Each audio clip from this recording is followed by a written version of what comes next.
We got another Syracuse football recruiting update. Let's get to it.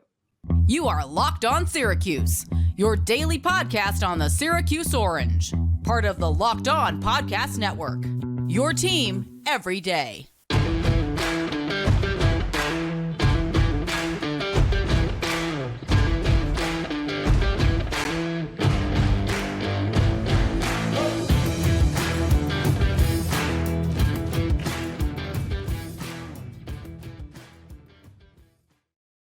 Fran Brown and Syracuse are once again on the recruiting trail, trying to steal all the top high school players and bring them all to Syracuse University because you know what? That's the best place to be. And we're joined by Brian Smith, our national recruiting host here at Locked On. Brian, how you doing? Doing well, man. Doing well. I don't know if I'm doing as well as you are, considering where you're at, but I'm doing good. You know what? That's perfectly fair. These days, every new potential hire can feel like a high stakes wager for your small business. That's why LinkedIn Jobs helps find the right people for your team faster and for free. Post your job for free at linkedin.com/lockedoncollege. Terms and conditions apply. And Brian, some of these top recruits here in high school, they're actually considering Syracuse, and we spoke about it with Winston Watkins and Ty Jackson, but there's plenty of them now. I mean, let's just start. Wide receiver Michael Thomas from Donovan Catholic High School. How does he profile at the next level? Well, this is a kid that is profiled with Penn State and with a whole bunch of schools that Syracuse aspires to be. Let's start with the obvious. Don't make it too difficult to look at this. If Syracuse is going to win again and be a bowl team, New Jersey, you could make a strong argument, is the number one state. They have to do that. That's a Penn State stronghold, though, and that's a school that is also after this young man. So I get it. But if they're going to throw the ball around and be an exciting offense, which Fran wants, this is the kind of guy you got to get. He can make big plays down the field.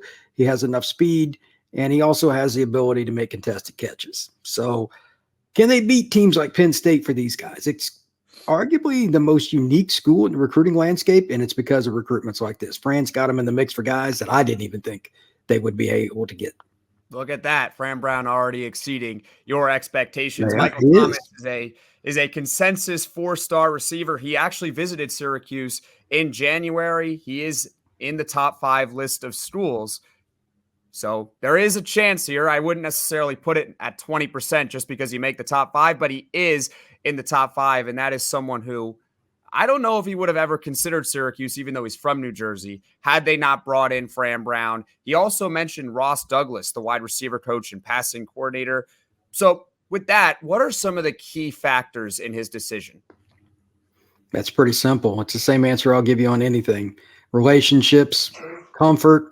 I was actually talking to one of my buddies, Manny Navarro of The Athletic, earlier today. We'd interviewed a bunch of kids at the Under Armour All-American game. You know, what goes into this and how much is NIL a factor? NIL is important, but it wasn't even top 3. NFL development, winning, and playing time are the top 3.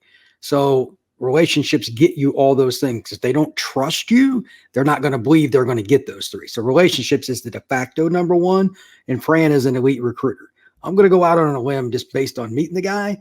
He's hired some other guys on his staff that kind of go along with that. So I think Syracuse will be in pretty good shape there to get him to go through the visit, and then they just got to see if they can reel him in.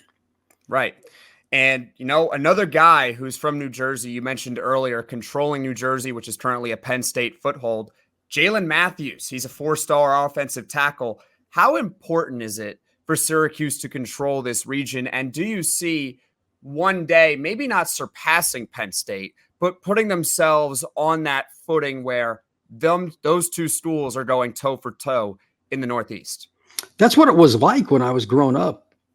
80s, 90s, early 2000s, Syracuse got a ton of kids out of that area, and they were just as likely to get a kid as Notre Dame or Michigan, Penn State, anybody.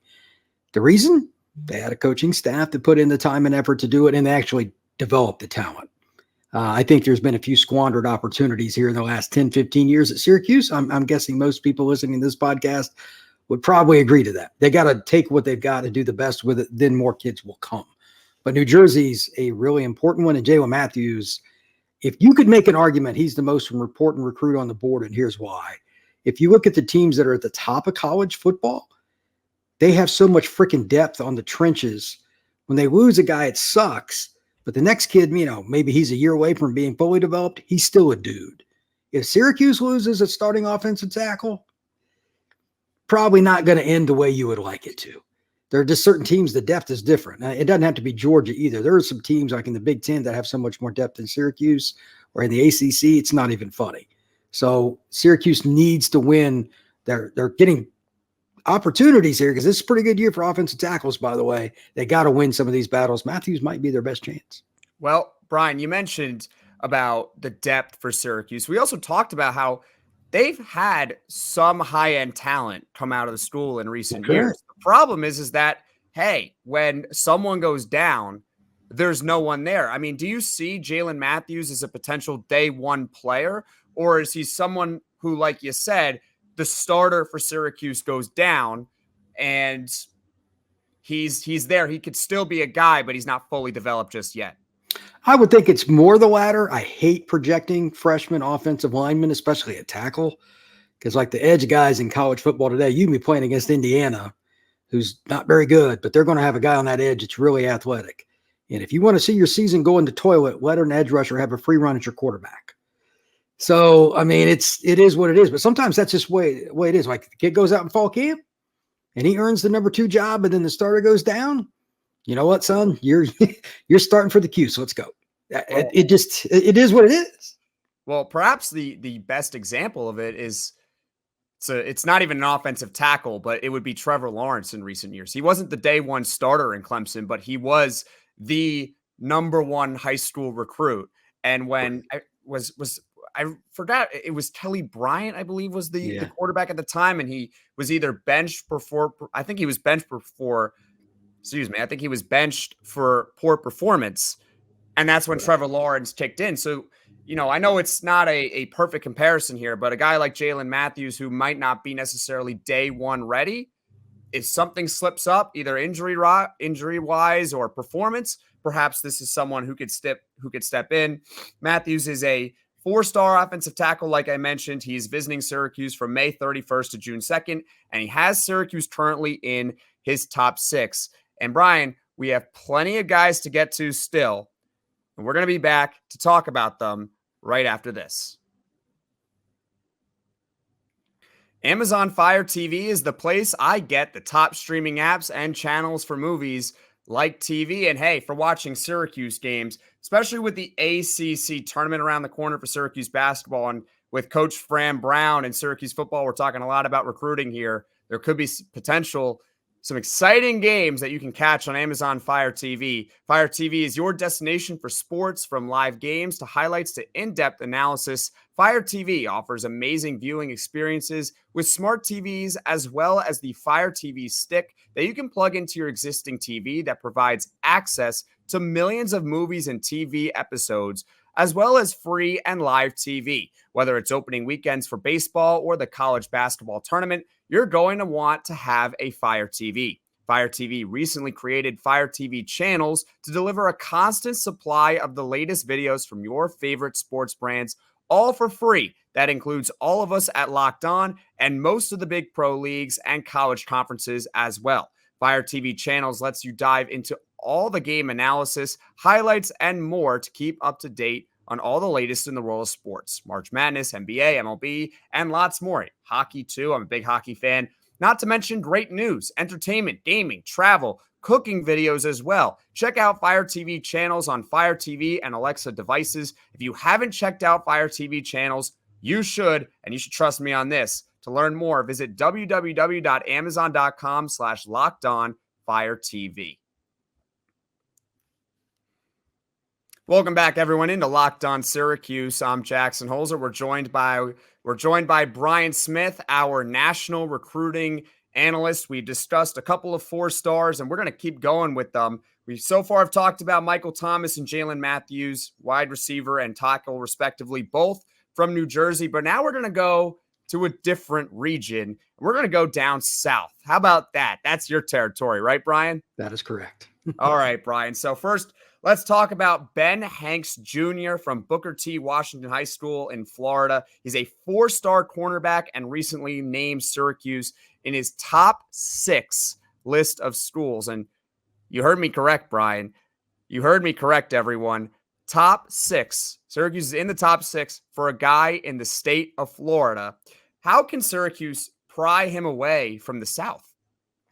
I need to see it to believe it. I've known about Ben for a few years. I scouted him when he was a sophomore, when he was a junior. Just scouted him at the Under Armour camp. I had his picture on the cover of an article on a Miami site. There's a reason that I know who he is well. He's an elite player at a very important spot on the gridiron. So other than quarterback, you can make the argument that corner is number 1. This is a guy that the Canes want.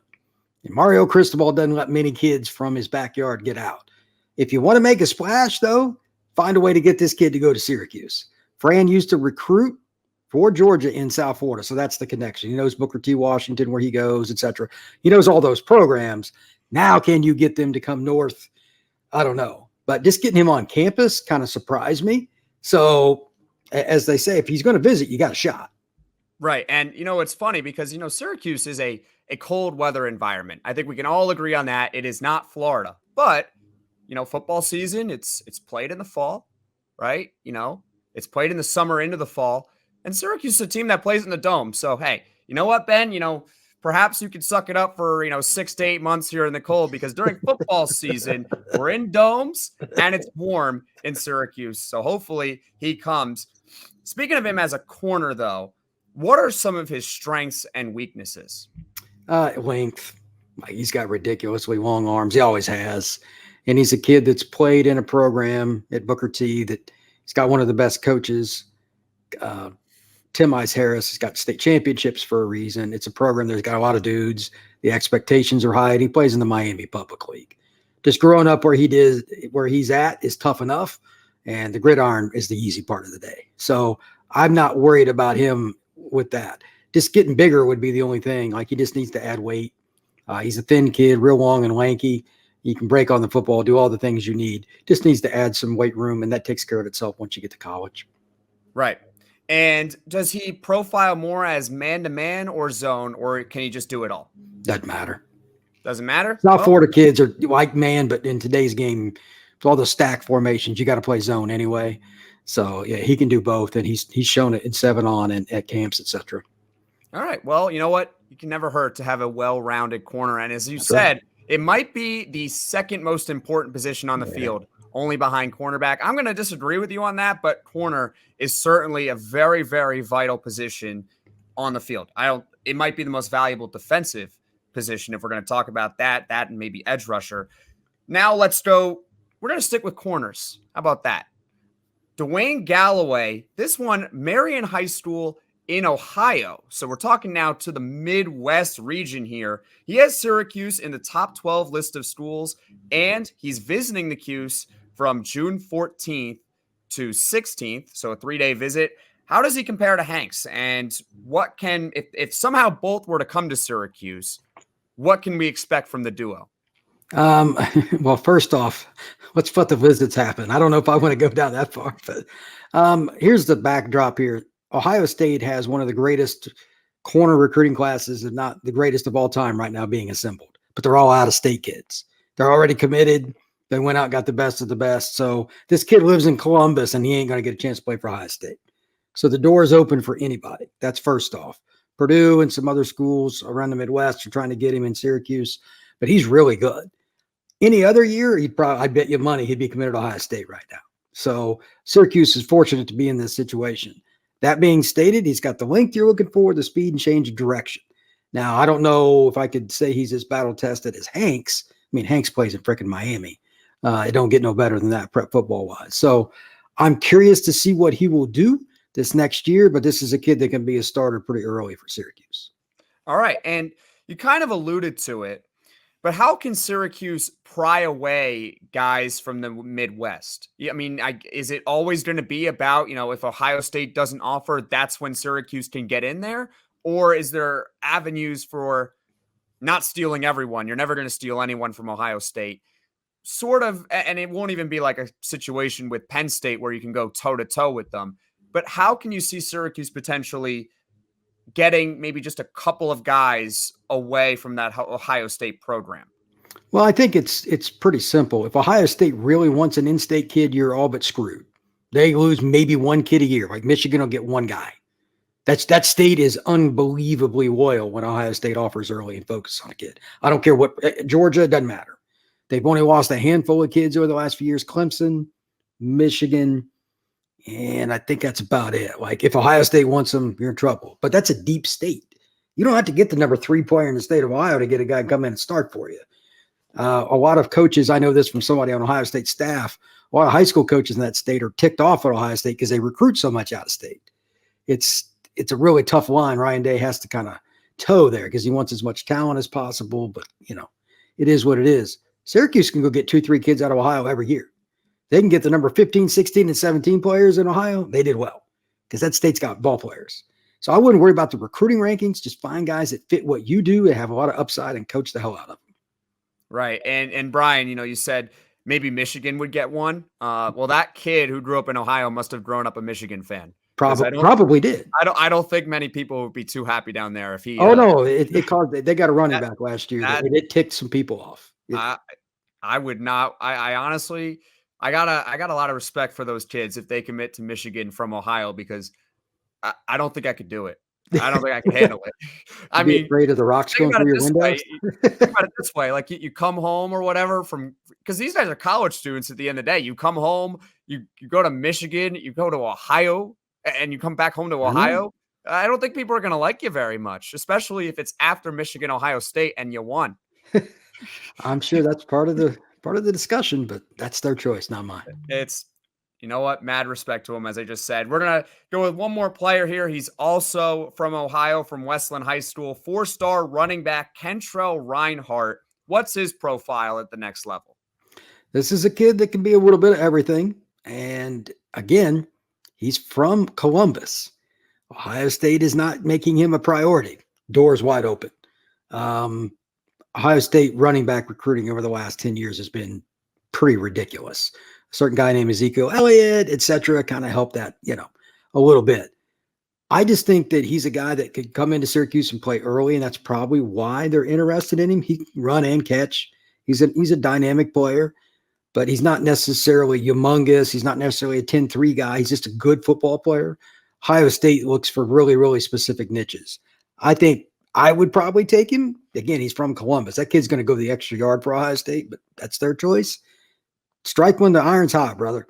Syracuse should always, this is the prototypical kind of kid that you should try to get out of Ohio. If he's good enough to play for you and Ohio State doesn't want him, come on down. So, and he could probably play other spots too. Like he could probably play safety, et cetera, play nickel. Always looking for versatility, brother. And I think in today's game, especially a team like Syracuse who needs a lot of defensive help, always got to look at that because if it doesn't work out for whatever reason on offense, there's a chance in the secondary. Of course.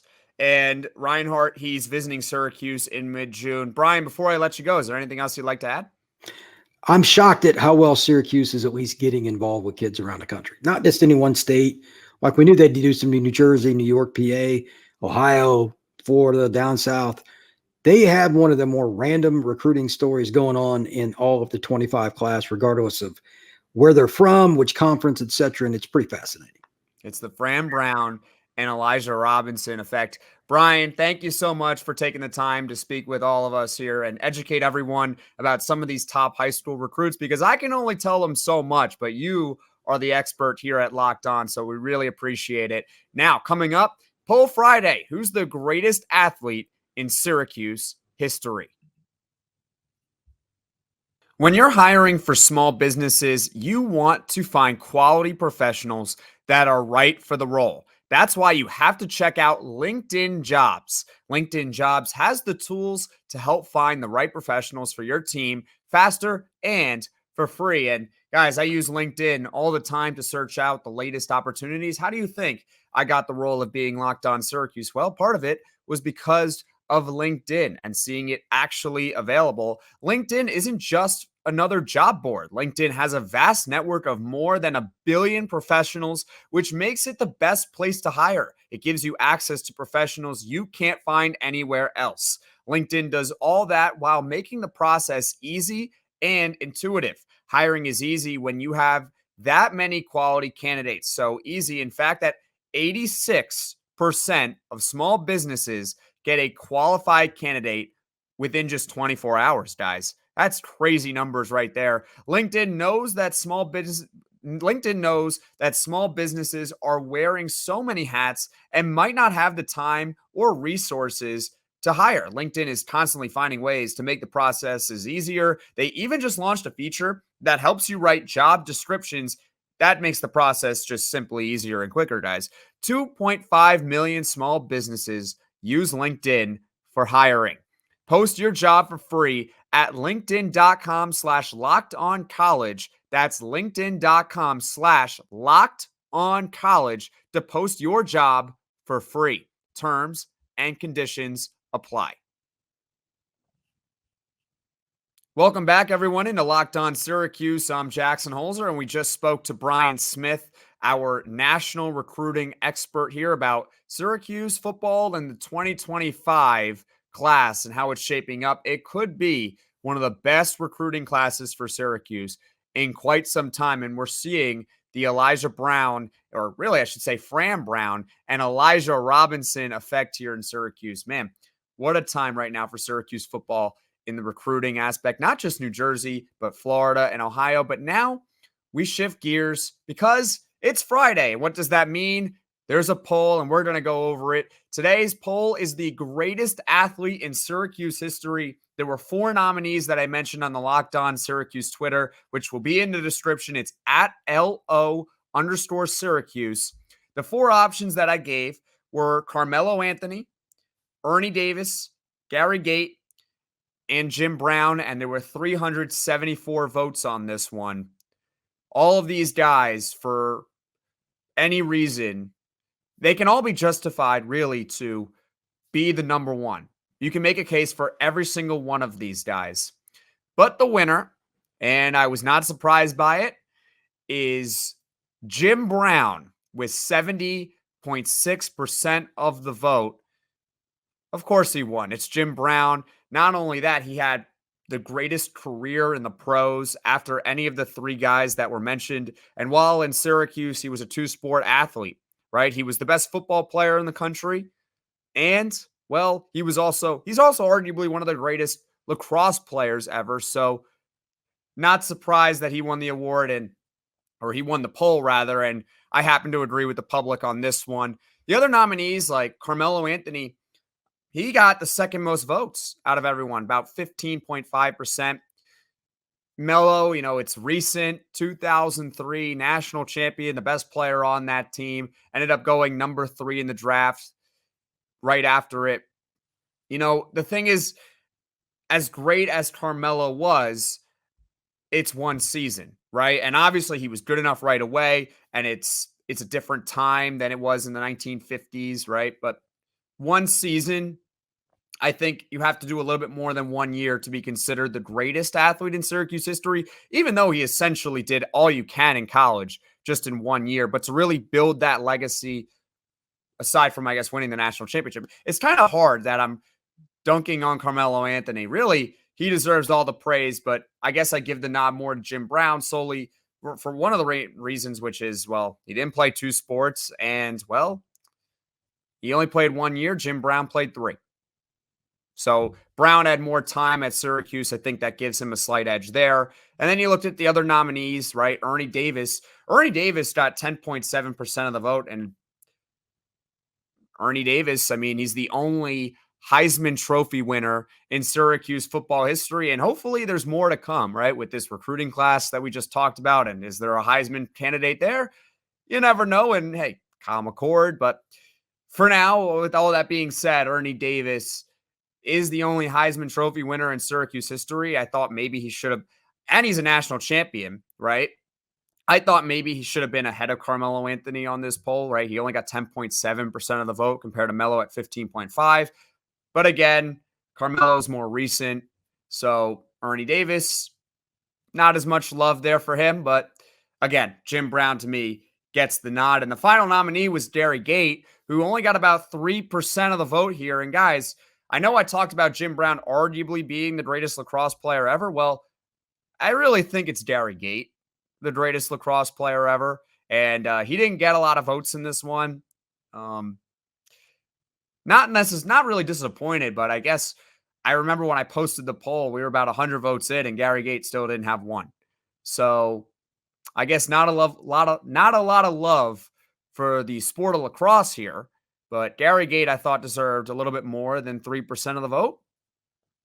But again, is he on the level of Jim Brown? Definitely not. Not on the level of Jim Brown. So once again, your winner of this week's Poll Friday, which is the greatest athlete in Syracuse history, was Jim Brown. And hey, if you want to vote on a poll, I already mentioned the Twitter, but it's at @LO_Syracuse. I'm going to tweet out various polls. I've already tweeted them out recently. I'm going to tweet them out more going forward because I have more ideas. And if you have a suggestion, feel free to DM me, leave a comment in the description below. What do you guys think? Did you agree that Jim Brown is the greatest athlete in Syracuse history? Let me know. I agree with the public on this one. I didn't agree with the public last week. So you know what? Hey, we're all it seems like most of us here are on the same page that Jim Brown is the greatest athlete in Syracuse history.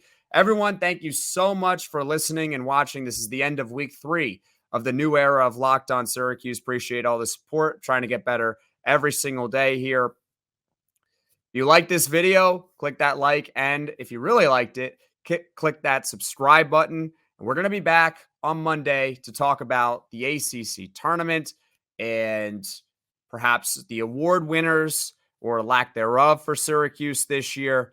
So plenty to discuss next week. Plenty of look forward to. ACC tournament is going to start. Tons of content to look forward to. We're going to be back on Monday.